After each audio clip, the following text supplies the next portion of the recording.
You're too loud, too desperate to explain yourself to people who aren't even listening. That's your problem. You think if you talk enough, they'll understand? If you defend yourself enough, they'll back off. But that's not how it works, kid. The louder you get, the weaker you seem. See, they want a reaction, that's the whole game. They poke and prod, hoping you'll snap so they can point and say, "See, we were right about you." You're playing right into their hands and you don't even see it. Look around, look real close. The ones who bark the loudest usually have the weakest bite. They live for chaos, feed on it, need it like air. Because without it, they've got nothing, just empty shells pretending to matter. They build their little sandcastles of lies and watch you scramble to knock them down. But here's the secret, you don't have to. Just stand back, keep quiet, and watch the tide roll in. The truth has a funny way of surfacing, no matter how deep they try to bury it. And when it does, there's no stopping it. Lies may travel fast, but the truth is relentless, patient, waiting for the perfect moment to strike. You think silence is weakness, don't you? That if you don't defend yourself, they'll win. But silence, real, controlled silence, is a weapon sharper than any word. It's a mirror, forcing them to see the ugliness in their own reflection. They'll tear themselves apart, trying to figure you out. You don't have to lift a finger.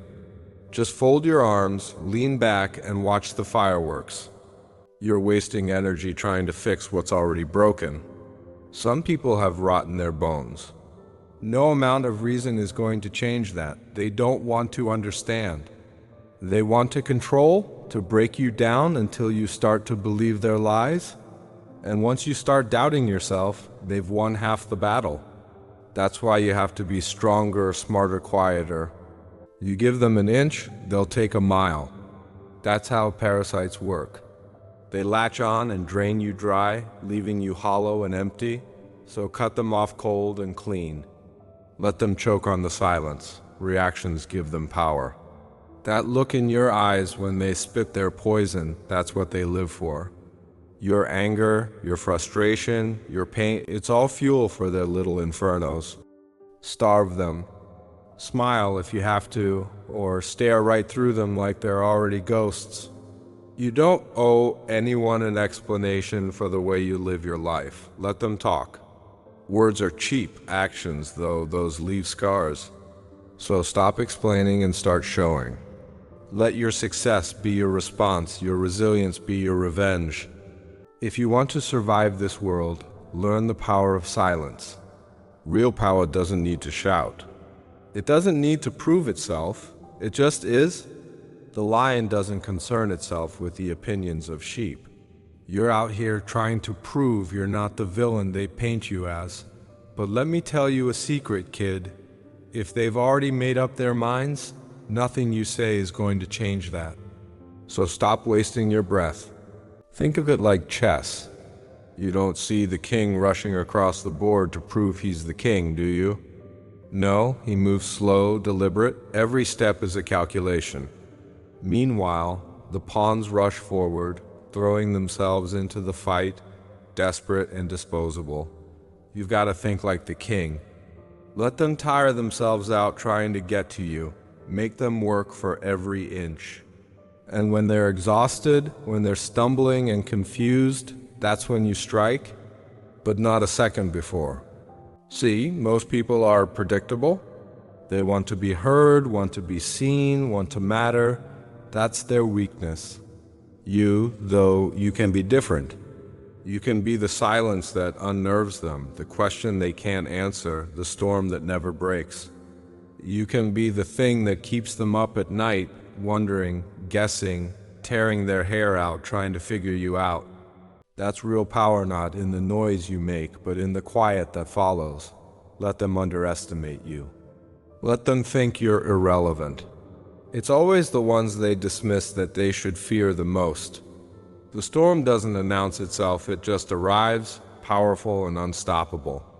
It's funny, really, how they dig their own graves trying to bury you.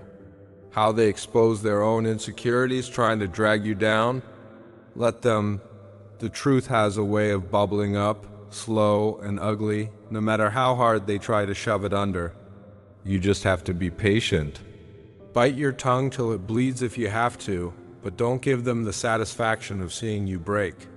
Patience, kid, that's the game. Bide your time. They'll destroy themselves trying to get a reaction out of you. People like that, they're living on borrowed time. Lies, betrayal, fake smiles, it all comes with a price. Sooner or later, the mask slips. Sooner or later, the whole house of cards comes crashing down. All you've got to do is keep your hands clean and wait. And when it all falls apart, don't gloat, don't celebrate, just watch.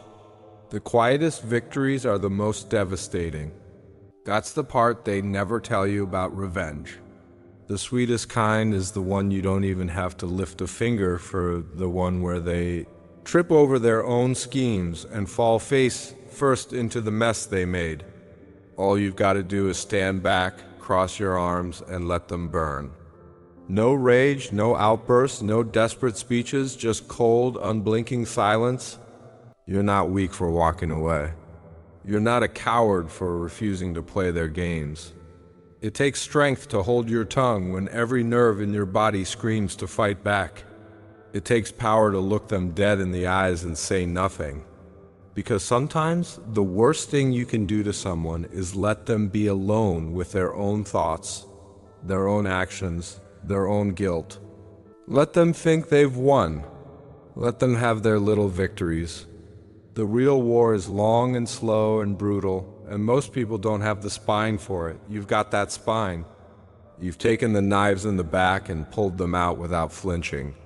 You've heard the whispers, the lies, the accusations, and you're still here, still standing.